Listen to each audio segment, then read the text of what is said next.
जय श्री वैदिक शेतकरी मित्र, प्रश्न तुमचे उत्तर आमचे या सदरामध्ये आपलं स्वागत आहे।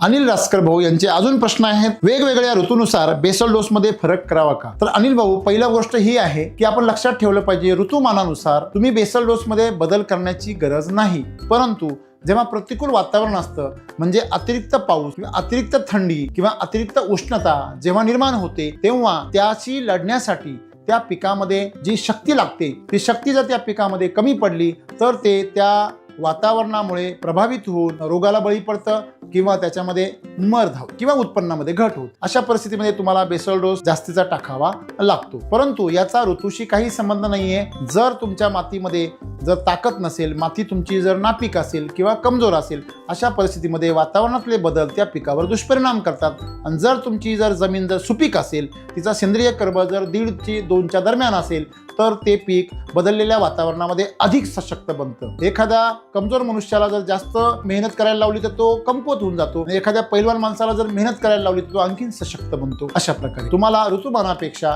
प्रतिकूल वातावरणामध्ये जमिनीचा सुपीकता वाढवणं, तिचा सेंद्रिय कर्ब वाढवणं हे ध्येय ठेवणं गरजेचं। उन्हाळ्यामध्ये पाणी खूप कमी असते व इतर वेळेस भरपूर असते, अशा वेळेस ट्रीटमेंटमध्ये बदल कसा करावा? आपल्याला जमिनीची बेसल डोसची संख्या वाढवण्याची गरज नाही, फक्त हे एक लक्षात ठेवलं पाहिजे की पाणी व्यवस्थापन, उन्हाळ्यामध्ये तुमचं पाणी व्यवस्थापन हे माफक असावं आणि ज्या वेळेस पाऊस भरपूर असतो त्यावेळेस तुम्ही पाणी पूर्णपणे टाळलं पाहिजे। आता थंडी आहे तर मॉइश्चर मीटर चेक करूनच तुम्ही पाणी दिलं पाहिजे। एससीटी वैदिकमध्ये पाणी हे विष मानलेलं आहे, त्यामुळे पाणी व्यवस्थापन काटेकोर केल्यास आपल्याला विशेष काळजी घेण्याची गरज नाही।